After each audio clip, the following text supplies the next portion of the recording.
নমস্কার সবাইকে আমার ইউটিউব চ্যানেলে স্বাগত।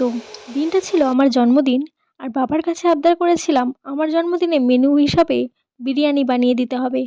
তাই বাবা আমার আবদার রাখার জন্য বিরিয়ানি বানিয়ে দিয়েছিল। তো চলো দেখে নেওয়া যাক রেসিপিটা।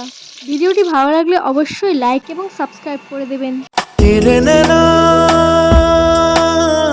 हंस दिए